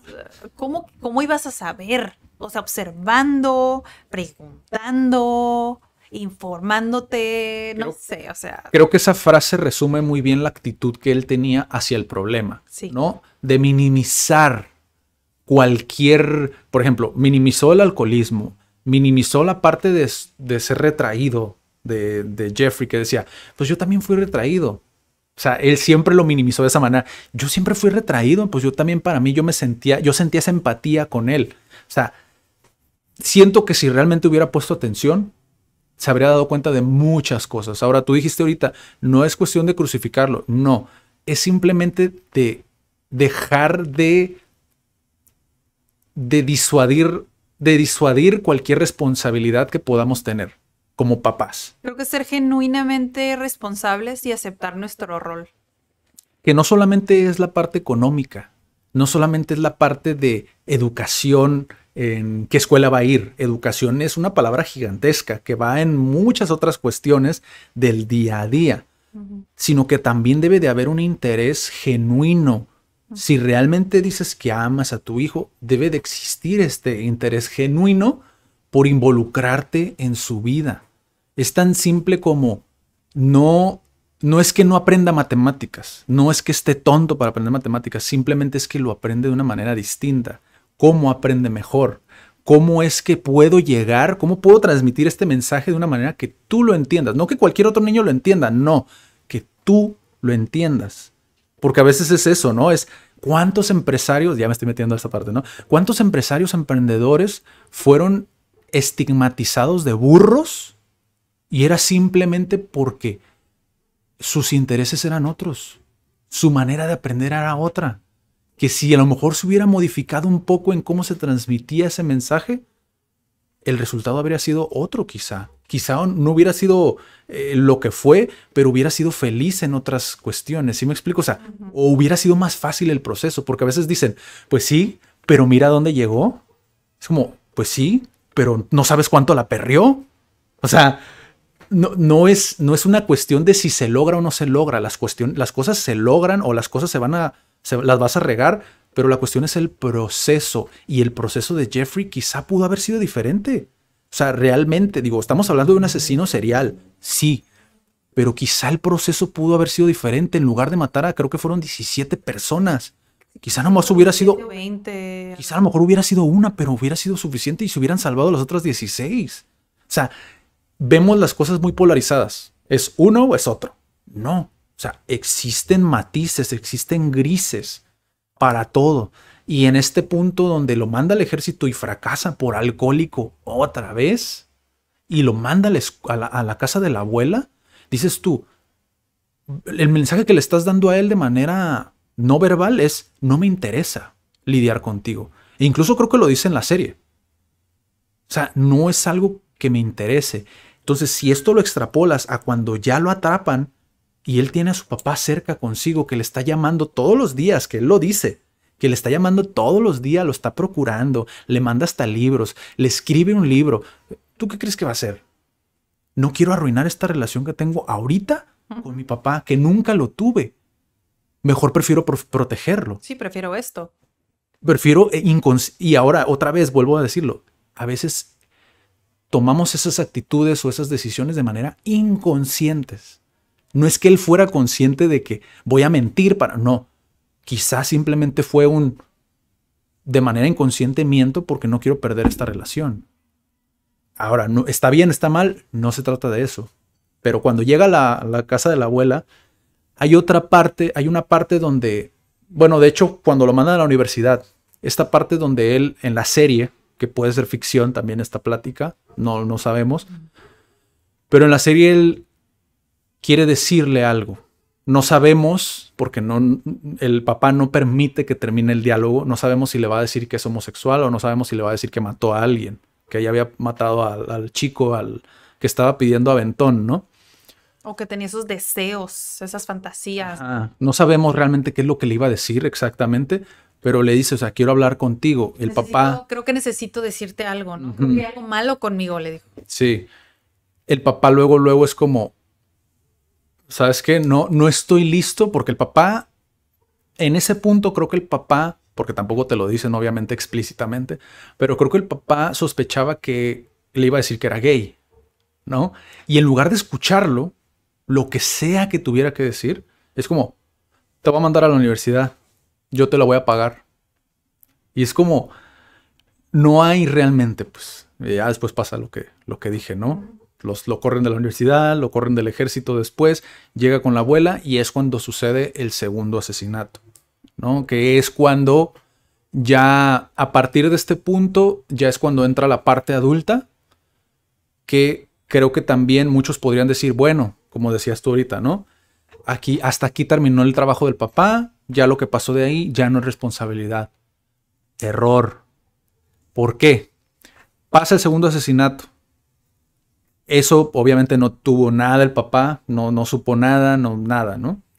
Es al que asesina en el hotel, donde él dice que no recuerda absolutamente nada de lo que pasó. Es una segunda muerte que ahí se pierde, ¿no? Se pierde un poquito, lo hace meramente impulso, 100%, y lo hace mientras está borracho, ¿no? Se había drogado también. Porque eso cuando se drogó, sí. Pues se había drogado por error, según la serie, posiblemente nada más estaba borracho, pero en la serie te lo ponen un poquito, lo entiendes, ¿no? Lo tienen que hacer como un poquito más interesante, lo entiendes.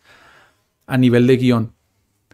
Pasa, mata al chico a raíz de que lo corren de las casas estas de como tipos spa, ¿no? Porque el vato estaba drogando a chicos y les hacía lo que quisieran. aquí había algo bien interesante que otra vez retomando lo que mencionamos cuando estaba niño, que para él el control era muy importante. Incluso en la entrevista lo menciona varias veces. Varias veces. ¿Por qué? ¿Por qué pasa eso? Quizá porque no tenía control sobre su vida, en el sentido de que cuando estaba niño, pues obviamente él no podía controlar si su papá estaba, se iba, si su mamá se tomara los medicamentos. O sea, no existía como tal, como control sobre lo que él quería otra vez, ¿no? Hablando de lo que él quería versus lo que otros quieren. O sea, yo quiero controlar a mi pareja, ¿no? ¿Se relaciona una con otra? No sé. Yo sí le veo mucha lógica, le veo mucho sentido, ¿no? No sé tú cómo lo veas. Es que las personas que tienden a querer controlar es porque no tienen ese control interno. Estoy tan desatado que lo que sí puedo controlar es lo que tengo enfrente. O sea, es algo que es natural y sigue siendo otra de las heridas. Creo que es la de abandono también. Sí. No, no me acuerdo exactamente cuál es, pero, o sea, el control para él sí era muy importante y en la serie sí lo dijo, que es como, es que todo el mundo me dice qué hacer. Y esta era una manera de ahora sí yo decidir qué hacer y yo tenía el control. Pero para mí va más eso, que es como yo interiormente no puedo controlar este impulso, entonces es querer controlar esa situación y obtener esa satisfacción. Sí. O sea, era como un bucle, no podía acabar de hacer lo que estaba haciendo. Sí. Que bueno, el primero y el segundo fue accidental, pero pues obviamente sabemos que mató a más, entonces que era una obsesión que no podía controlar. Sí, porque de alguna manera lo intentó, entre comillas gigantescas. Y tuvo 9 años, ¿no? Intentó no matar a nadie para poder satisfacer como sus impulsos, ¿no? Sin embargo, él seguía pensando en eso. Por lo menos eso es lo que dice él en la entrevista. O sea, él seguía pensando como ese tipo de cosas, pero lo controló medianamente cuando empezó a acudir, antes de matar al segundo, empezó a acudir constantemente como a estas casas, ¿no? Que eran muy casas, eran estos spas, como tipos spas, ¿no? Que era donde frecuentaban mucho como personas de la comunidad gay. Y en estas comunas, pues era como un hotel, básicamente, eran como un motel. Aquí en México, pues los moteles son muy, muy famosos, ¿no? Pero era básicamente eso, era un motel, llegaba ahí y la manera en la que él lo satisfacía, que igual seguía siendo ilegal, era que los drogaba. Entonces ellos no se acordaban de nada, hasta que llegó el punto, lo siguió haciendo constantemente, hasta que llegó el punto donde él se le pasó la mano con uno y ese pues sí tuvieron que llamar a alguien para que lo despertaran y todo el rollo y fue cuando lo corrieron de estos lugares. Lo vetaron y fue cuando él dijo pues ¿qué hago? Pues lo llevo a un hotel y fue cuando asesinó al segundo. Pero esto era a raíz de que él quería realmente controlarlos y el poder estar con ellos. Tanto así que existía la historia esta del maniquí, ¿no? Que dice que sí es verdad. O sea, el maniquí pues el maniquí no piensa, no dice nada, o sea, no se va a ir. Era como simplemente estar ahí. O sea, él tenía como esta fascinación por el cuerpo del hombre. Sí. Y más allá de eso, pues sus órganos, ¿no? Entonces él tenía esta fascinación, tuvo un maniquí y hacía lo mismo con estos chicos. Y él menciona, ya después, cuando ya estaba más adentrado, porque les digo, o sea, si quieren ver en detenimiento como las partes estas de los asesinatos, pues adelante. Yo me estoy yendo a las partes donde sí realmente hubo una responsabilidad desde nuestro punto de los padres, ¿no? Que aunque ya era un adulto, llegó un punto en el cual él tuvo esta situación donde abusó de un niño de 13 años, ¿no? O intentó, creo que sí se propasó, pero él simplemente le tomó fotos. El chico de alguna manera pudo escapar, pudo huir. No sabemos exactamente cómo. Quizá a lo mejor en las cintas lo explica mejor cómo realmente escapó el chico. Pero llega a su casa y pues sus papás se enteran y es cuando, si no hubiera sido, según tengo entendido, que el niño era un atleta, hubiera muerto por las drogas que le dio, ¿no? O sea, si el niño no hubiera sido un atleta, hubiera fallecido también por intoxicación. Pero los papás presentan una demanda ante Jeffrey y ahí entra otra vez el papá, ¿no? ¿Qué dirías tú? Bueno, intentó abusar de un niño de 13 años, algo está mal. No, hay algo aquí que Otra yo, de las señales, ¿no? hay algo aquí que yo como papá puedo hacer, ¿no? Pues no. Lo que hizo el señor fue platicar con el abogado defensor y al abogado le dijo, ¿sabes qué? Diles que está mal mentalmente para que la condena sea menor. Otra vez, lo que mencionabas tú al principio, no hay una consecuencia.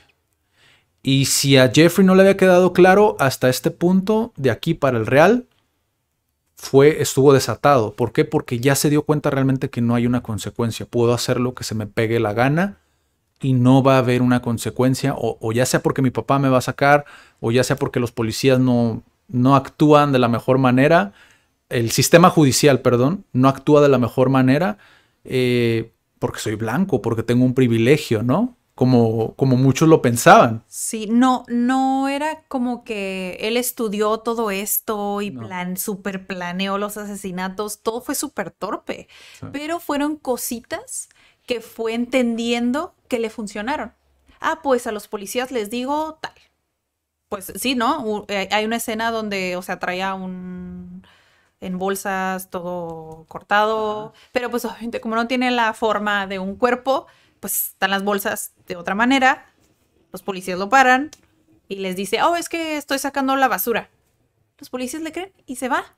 Se va con un cuerpo humano en la parte de atrás del carro. Sí, ese fue el primer asesinato, si mal no recuerdo. El primero, ¿eh? O sea, te das cuenta de que él se va dando cuenta que diciendo mentiras se puede salir con la suya. Y era muy bueno. Vuelvo a lo mismo, por eso lo mencioné al principio.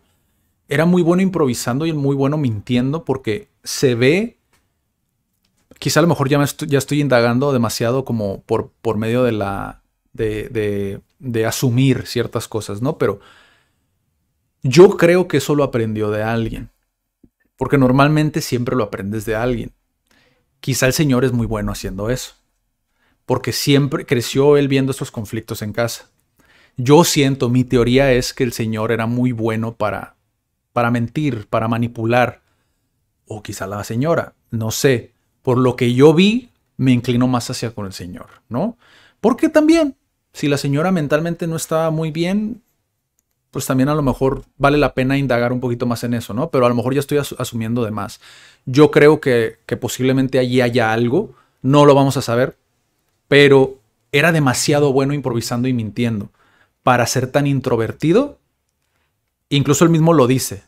No es que fuera introvertido, simplemente me reservaba platicar porque mis pensamientos eran demasiado locos y bizarros como para estarlos comunicando como con cualquiera, ¿no? Sí, en eso sí tienes razón. O sea, como lo dije al principio del episodio, o sea, somos seres sociales y todo imitamos. Uh-huh.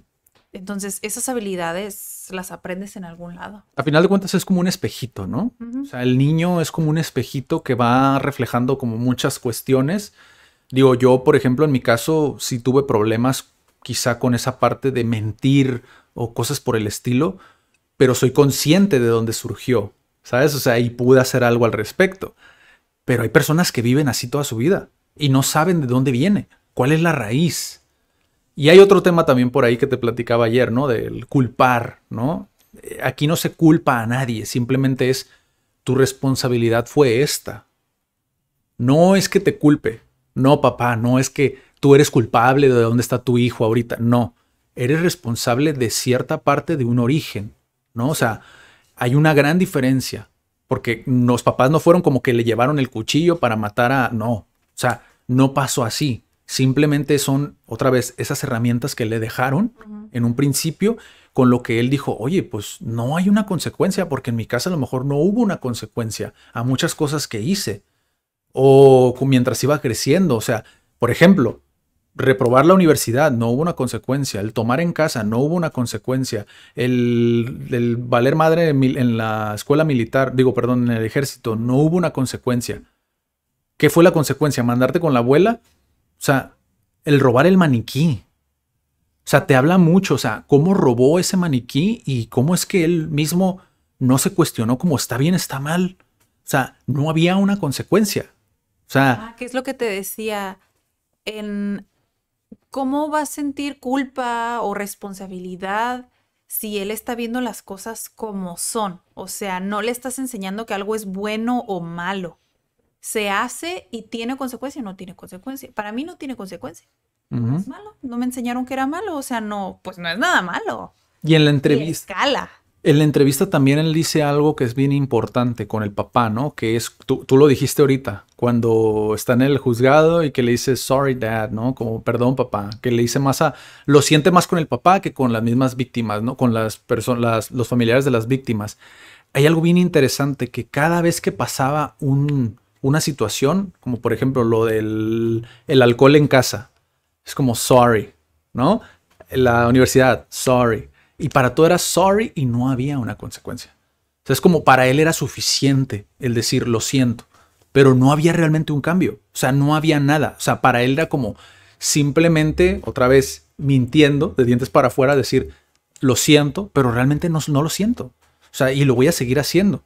Y él lo dijo en la entrevista, lo cual incluso hasta es impresionante y te deja entrever como realmente que no existe un remordimiento. O sea, sigo teniendo estos pensamientos. Ya cuando estaba en la cárcel, sigo teniendo estos pensamientos. Es decir, si por alguna razón el sistema judicial hubiera fallado, él hubiera salido y hubiera continuado. Hubiera continuado, ¿no? O sea, es impresionante. O sea, pasa lo del niño y él menciona dentro de la entrevista que yo creo que ya lo mencioné, que es como no, realmente no quería matarlos, simplemente quería que no se fueran, quería tener el control, quería tenerlos con ellos y empezó también a tener estos hábitos de canibalismo, ¿no? Que era donde él sentía que se volvían uno, ¿no? Donde tenían esta simbiosis, donde de alguna manera él, de manera retorcida, creía que realmente podía llevarlos con él. Sí, era otra manera de conectar con ellos, de consumirlos, como... Sí. Pues es que miren, psicológicamente todos tenemos diferentes adicciones, entre comillas, cuando nos hace falta algo internamente. O sea, algunos tienen una súper mala relación con la comida, por ejemplo, cuando tienes un vacío. Entonces, tal vez fue como otra de las maneras para Jeffrey como de llenar ese vacío, pero es que eso es lo que pasa cuando tenemos ausencia, faltas, vacíos. Queremos llenarlo a veces con exceso de compras, exceso de relaciones, que no puedes. La verdad es que no de nadie vas a recibir eso. Tú te lo tienes que dar. Sí. Cuando eres niño, tus papás son responsables de darte eso. Cuando creces, tú te lo tienes que dar. Pero en todo este episodio, en sí el enfoque es reconocer la importancia de lo que somos como papás, el rol que estamos ejerciendo al educar a nuestros hijos, como lo de las consecuencias. O sea, yo siento que esta generación de cristal está un poco mal definida, porque una cosa es que estemos educándonos con todo lo que son las emociones, tener más herramientas, cómo gestionar las emociones, pero otra cosa es tener a un niño en una burbuja.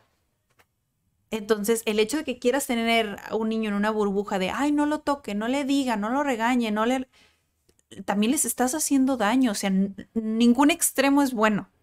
Entonces, que lo tengas en la burbuja, en algún punto tú no vas a estar para cuidar ese contexto y pues la va a regar si no le diste las herramientas apropiadas. Sí.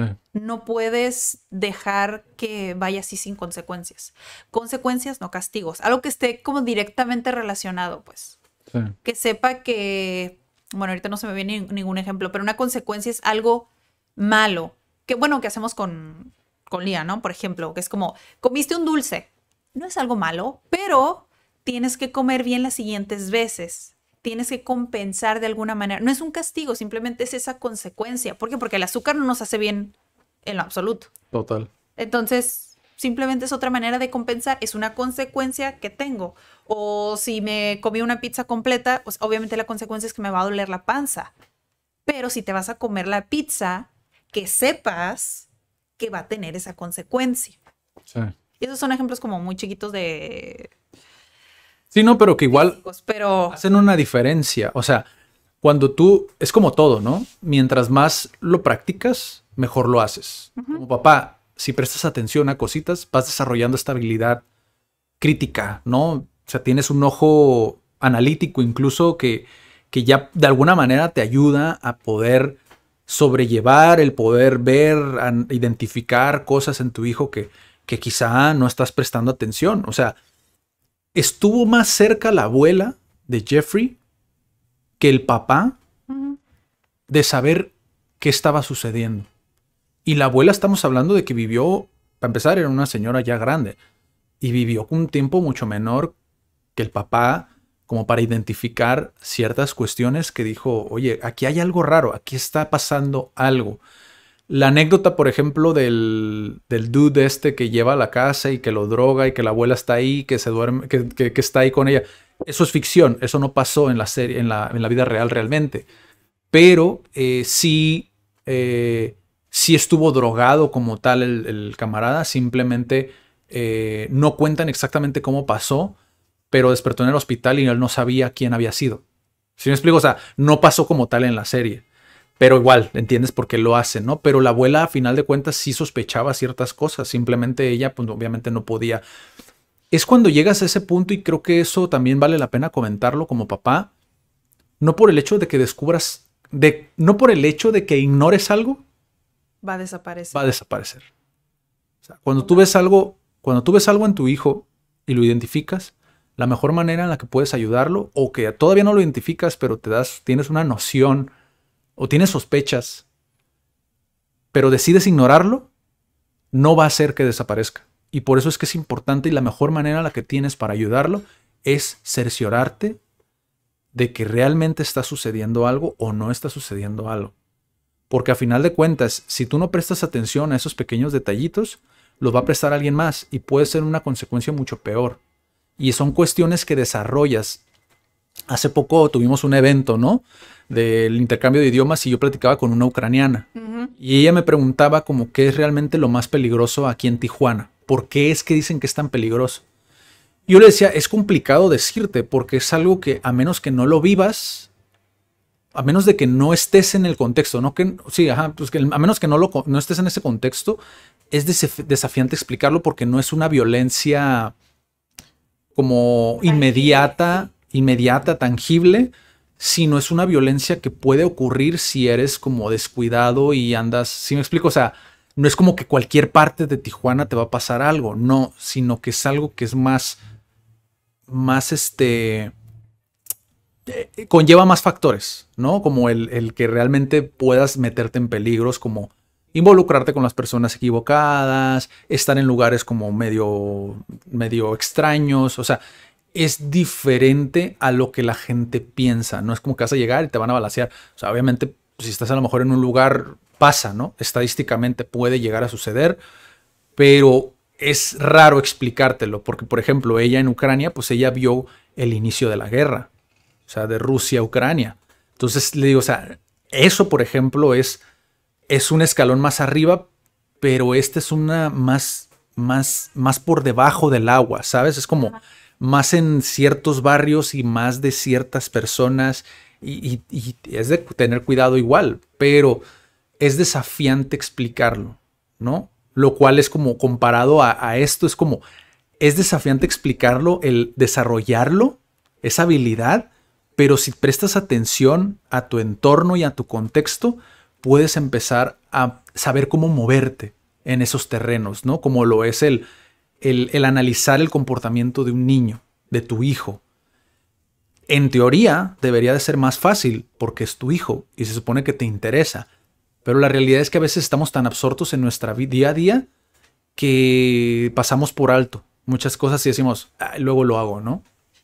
Es que creo que son varias cosas también. Una cosa es que porque estás ocupado trabajando, considerando que tu prioridad es traer dinero a la casa y que tengan una casa y que tengan comida y que tengan que ponerse. Sí. Ok, cubrir esas necesidades básicas, yo sé que es importante, pero creo que tomando el caso del papá de Jeffrey, no era nada más eso. como es que estoy muy ocupado y no puedo ver. No, a veces, como tú dijiste, tu hijo es tu espejo. Y el hecho de que te digan o te des cuenta que hay algo malo, sigue siendo un reflejo de ti. Nosotros nos damos cuenta. Como sigue siendo un reflejo de ti, o él lo dijo varias veces, o es que no sé si es algo genético, o, ¿sabes? Partiendo desde ahí, cuando tú piensas como papá que eso malo puede venir de ti, te da miedo. Es natural sentir miedo. Y es natural, o cuando te dicen, es que tu hijo tal vez viene con alguna condición, ¿no? Piensas, ¿qué hice yo? ¿Qué culpa tengo? O de las que estamos embarazadas a veces, ¿no? Que tu hijo viene con una condición y ya piensas que tú hiciste algo que hizo que tu hijo viniera así cuando realmente no es así, ¿no? O sea, todas esas cosas que dices, a veces prefiero ignorarlo, prefiero no saber, porque pienso que va a desaparecer. La realidad es que no. O sea, que todo se tiene que abordar o que se tiene que aceptar. Aceptar que un hijo tiene algo malo es difícil, pero tienes que aprender a enfrentar ese tipo de cosas. ¿Por qué? Porque el caso de Jeffrey es la consecuencia más clara y extrema de lo que puede suceder si tú no prestas atención, o si tú no te preparas, o si tú no quieres aceptar que ese niño necesita más atención, o que necesita otras cosas, o que es diferente. Es simplemente aceptarlo como es, quererlo como es, y también aceptar que pues, la regamos y que podemos ayudarle, ayudándonos también. Sí. O sea, son un montón de cosas que ser papá, por eso los dije al principio, es como es un desarrollo personal. Sí. Porque tienes que aceptar tantas cosas y a veces cambiar tantas cosas de ti que a veces no sé si quiero cambiar para que mi hijo tenga una mejor vida. Sí. O no sé si quiero trabajar poquito más para darle eso que es mejor. Son bastantes cosas que a veces preferimos la comodidad ante, pues, voltearnos a ver, tener que enfrentar esas cosas feas. Mejor lo ignoro. Sí. Es mejor no hacer nada. Igual se va a ir. Mejor que él lo batalle después. Y la verdad, la historia continúa, pero creo que con esto se dan una idea realmente de, pues, cuál era la postura, ¿no? Del papá. Ya después, pues, obviamente, Jeffrey sigue matando. Pasa lo de esta etapa donde él quiso ya no matarlos, sino transformarlos en zombies. Lo cual también te dejaba entrever que no buscaba matarlos. Es decir, que él no quería matar a la gente. No siento que lo hiciera porque realmente fueran importantes sus vidas, porque creo que no había esa empatía, no existía esa empatía como para decir estoy quitándole una vida a alguien, sino porque realmente no sentía placer de matarlos, como lo dije antes. O sea, él lo que quería era, en lugar de matarlos, voy a hacer que duren más, ¿no? Esa fue su manera de verlo de manera retorcida. O sea, y fue cuando hizo esto que les taladraba la cabeza y les echaba ácido, no me acuerdo qué tipo de ácido, pero les echaba en la cabeza.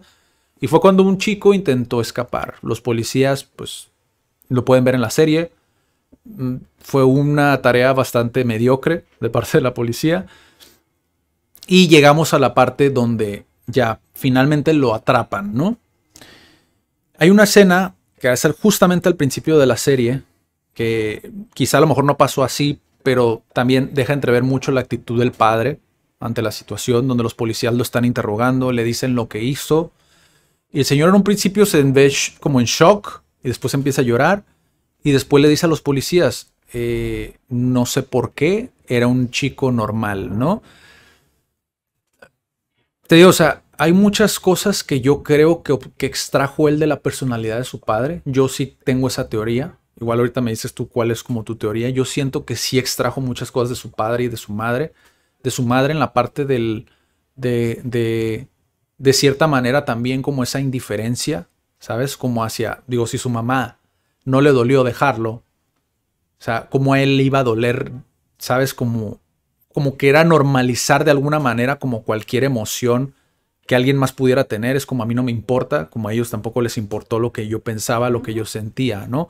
Entonces como que de alguna manera era como ese escudo, porque muchos podrán pensar que ¿cómo es que realmente no sentía nada cuando los mataba? O sea, por eso era el que era alcohólico.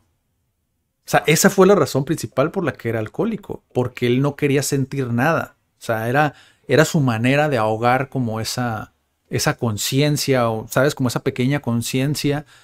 Y de alguna manera, fíjate, dato curioso, él tenía este interés, digo, para los que han visto Star Wars, saben los que son los Siths, que son como el lado oscuro de la fuerza. Él tenía este interés por el emperador, ¿no? Que era cuando se transforman en Siths, o sea, cuando son realmente su forma verdadera, sus ojos cambian a como naranja, ¿no? Amarillo, naranjoso, así. Él usaba pupilentes porque sentía como esa atracción, ¿no? Tenía esas creencias satánicas también. Él de alguna manera brindaba ese culto. Similar a Richard Ramirez, que también él sentía que era un protegido, que es otro asesino serial. Él sentía que estaba protegido por Satanás, ¿no? Quizá a lo mejor también había algo de eso en Jeffrey. Igual, quizá viendo las cintas podamos identificar por qué realmente gustaba de esa creencia, ¿no? Pero se sentía atraído por el exorcista también. Sí. Y o sea, se sentía atraído por el lado oscuro. Quizá es por eso que mencioné al principio, como que tenía esta otra personalidad que entraba en juego, ¿no? Aparte de que era muy bueno mintiendo para cubrir esta otra parte, siento que entraba como en ¿sabes? Como, porque a final de cuentas, ¿cómo es que no lo atraparon antes siendo tan descuidado en muchas cosas? Yo te lo mencioné mientras veíamos la serie, yo te lo mencioné, o sea, un asesino que realmente creo que fue de los que más cuidadoso fue Ted Bundy. Creo que fue de los que más meticuloso era, que hasta cambió de ciudad, cambió de aspecto, o sea, era camaleónico hasta cierto punto, o sea, que de alguna manera lo llevó de una manera que dices tú, ok, este camarada lo estaba realmente analizando, pensando. Si tú analizas Jeffrey Dahmer en comparación, dices, no manches, este camarada fue súper descuidado, o sea, tanto así que los mataba en su propio departamento. ¿Cómo es que nadie lo sabía? Porque vivía en una comuna de afroamericanos, ¿no? Y aquí es donde el privilegio, pues, juega su rol, ¿no? Yo se lo decía incluso dentro de la serie, o sea, si realmente la gente se hubiera, por ejemplo, en el caso del chico que salió corriendo, ¿no? Que se salvó, si la gente dentro de esa comuna hubiera corrido la voz, posiblemente hubieran hecho justicia muchísimo antes que la policía, o sea, porque esos barrios normalmente son peligrosos, o sea, de que puedes encontrar de lo que sea, ¿no? Pero pues nadie lo hizo, al final de cuentas, y pasó lo que pasó. O sea, Jeffrey al final terminó en cárcel. Para los que no sepan la historia, igual a lo mejor están enterando en este podcast. Hay muchas cosas que estamos dejando fuera. Muchas cosas. Pero hablando particularmente de su padre y de su madre fue hasta que él estuvo encarcelado donde realmente se involucró nuevamente, lo cual también otra vez te deja entrever que ya no existía una conexión, ¿no? Entre los dos. Tanto así que la mamá le preocupaba más que la llamaran Dahmer por el apellido del papá que por lo que estaba sucediendo con su hijo, ¿no? La mamá de alguna manera intentó hacer su labor cuando el papá la confronta. Digo, estoy hablando de la serie, ¿eh? Posiblemente esto no ocurrió. Como muchas cosas también que mencionan ellos que posiblemente no sea así al 100%. Pero cuando la confronta el papá dentro de la serie, pues la señora intenta, ¿no? Como platicar con las familiares de las víctimas para que hablen bien de Jeffrey en su veredicto, ¿cómo se dice? Como en su, ¿cómo se le llama cuando hablan? ¿En su juicio? No, pero cuando hablan que hablaran bien, pues, de Jeffrey. Que hablaran a su favor en el juicio. Y pues ya, caí en la cárcel. No me acuerdo cuántas cadenas perpetuas tuvo. 15. Pero igual, pasó esta entrevista que les digo, que es cuando ya estaba en la cárcel. Y pues, al final de cuentas, lo terminan matando, ¿no? El papá, cosa curiosa, saca este libro que mencioné yo al principio. Él para ayudar a otras personas a cómo identificar. Fíjense la ironía. Para identificar si tu hijo tiene problemas o lo que sea. Y esto se lo dijo a Oprah. Ese es su propósito, como ayudar a familias como para que identifiquen este tipo de problemas. La incongruencia. Sí, es irónico, porque a final de cuentas es como, viste muchos red flags Ya ni siquiera porque pensaras que es un asesino, sino porque tenía problemas. O sea, el simple hecho de que pensaras que es homosexual y en lugar de saber, decides simplemente ignorar y reprimirlo y juzgarlo y, ¿sabes? O sea, no creo que se manejara de la mejor manera, pues simplemente porque sabemos que hay personas que son muy susceptibles a muchas cuestiones que cuando son reprimidas o son juzgadas, pues acuden a recursos más fuertes como lo puede ser el suicidio, ¿sabes? O caer en depresión. Dices tú, bueno, pero por lo menos no es un asesino. Pues sí, pero no se trata de eso, sino se trata de que realmente ves ciertos indicadores y decides no hacer nada, ¿no? Ahorita que estabas diciendo todo eso, me vino a la cabeza y he leído un poquito sobre eso, pero, y no estoy calificada para dar ese diagnóstico, pero, o sea, yo siento que el papá era narcisista. Ok. Era, no sé, de hecho podríamos abordar eso en un episodio, como Ya. tengo un papá narcisista o tengo una mamá narcisista. Es una característica que es más, a lo poquito que sé, más, predomina más en los hombres que en las mujeres. Pero es esta capacidad o incapacidad de amar a alguien más. Entonces, imagínate tener un papá o una mamá narcisista que realmente no conecta contigo, no conecta con tus emociones porque no le interesa. Ujú. Es más yo lo que tú me puedes dar a mí, lo que puedes decir a mí, porque, o sea, todo lo que hizo Lionel no cuadra, pues, o sea, con nada. O sea, al punto de, porque Sí. sé que ya estamos cerrando el episodio, al punto en el que pues mataron a Jeffrey en la cárcel, su cuerpo lo cremaron, el cerebro quedó intacto, citaron a los papás para solicitarles que al menos se pudiera analizar el cerebro de Jeffrey para saber si se podía aprender algo, ¿no? De un asesino serial, ¿por qué? Y la mamá, al menos eso me gustó que quisiera aportar algo en ella sí quería que donaran su cerebro para que fuera estudiado y el señor no. O sea, esa es la incongruencia de, escribo un libro y me interesa que identifiquen y que sepamos por qué hay personas así. Es como, no tiene sentido entonces que no hayas autorizado que el cerebro se done para que se estudie. En sí, como no estuviste de acuerdo, se cremó su cerebro y realmente ya no se pudo comprobar si le fallaba un químico o no. ¿Por qué? A mí me cae esa cuestión como de ¿por qué no quieres? ¿Te da miedo que sí sea así y que de alguna manera tenga que ser hereditario y que venga de ti? O sea, todas esas cosas que ahorita en lo último que dijiste me Sí. surgieron, que es como, ¿por qué no quiso? Él aboga y dice, no, es que Jeffrey, él dejó claramente que quería ser cremado. Es como, come on. Si nunca te interesó nada de lo que hizo, ¿cómo ahorita sí te interesa eso? O fíjate, ahorita se me ocurre una teoría también, que otra vez estamos pecando a lo mejor de asumir demasiado, ¿no? Pero son teorías que se te ocurren, o sea, de cómo puede llegar a pensar una persona así en un momento como ese, ¿no? Se te presenta la posibilidad de saber si tu hijo realmente le fallaba un químico. Sacaste un libro donde según tú explicas las maneras de identificar cómo si tu hijo tiene algo mal, ¿no? Estás creando, porque eso lo dijo en la entrevista con Oprah, estás haciendo un fondo, ¿no? Para poder bajar recurso, bueno, no bajar recursos, sino que la gente donara, o lo que compraban del libro, creo, se generaba este fondo supuestamente para poder ayudar a las familias con diagnósticos y todo este rollo, ¿no?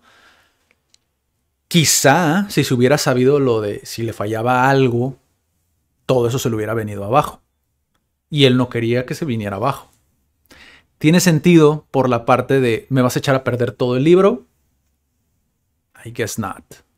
¿Sabes? Es como no creo Y que... otra vez, yo. Sí, por eso, por lo que acabas de decir de papá narcisista, o sea, tiene sentido, o sea, que lo piense de esa manera y vuelvo a lo mismo y te digo, o sea, esa teoría la sostengo, o sea, yo siento que gran parte de sus habilidades para mentir y manipular de Jeffrey, de alguna manera fueron aprendidas, ¿sabes? Y cuando tienes esta manera de pensar como más allá y ver como ciertos recónditos por los cuales puedes entrar y comunicar y lograr salirte con la tuya, es adictivo. O sea, se llega a ese punto donde no puedes parar, pues si lo haces constantemente. Te digo, o sea, tener esa habilidad de,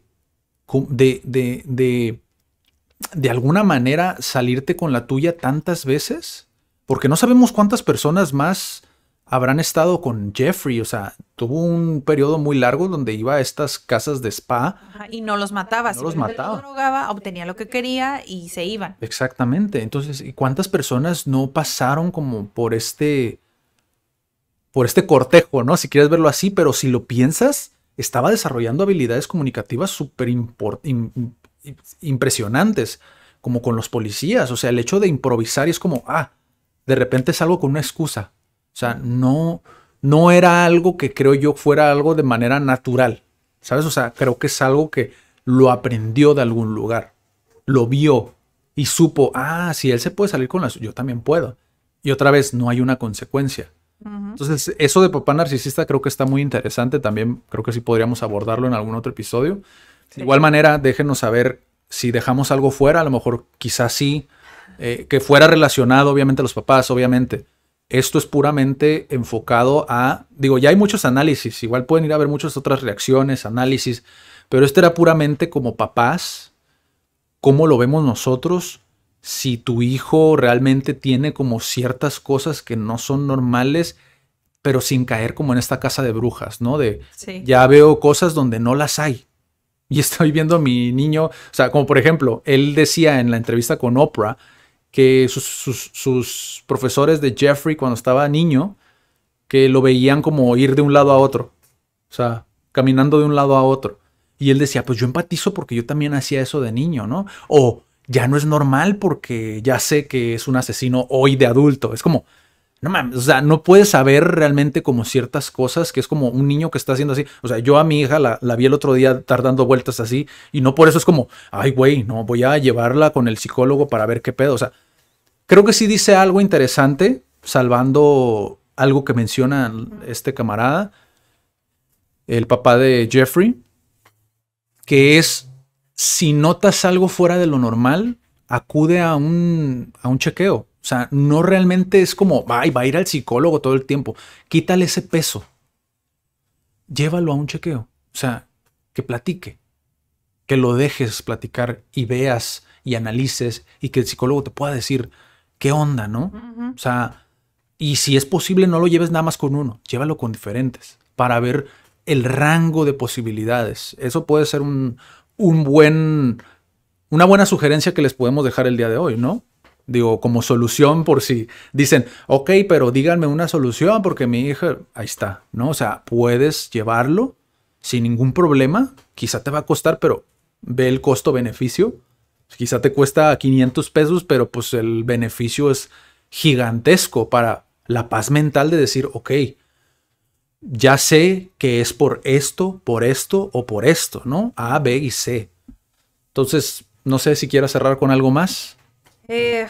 No, creo que diste la herramienta para cerrar el episodio, pero pues recordarles que, o sea, la importancia del rol que tenemos. No estamos diciendo que si no los atiendes va a ser un asesino serial, pero puede desencadenar en muchas cosas, o sea, en muchas adicciones, o sea, en cosas que obviamente no quieres eso para tu hijo. Entonces, si ponemos atención a tiempo, es mejor apostar en lo preventivo que en lo correctivo. Total.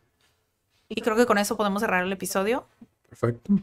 Nos podemos ver y escuchar en el próximo, no sé si próxima semana, próximo mes, solo próximo episodio. Ok, nos vemos en la próxima. Cuídense mucho. Chao. Bye.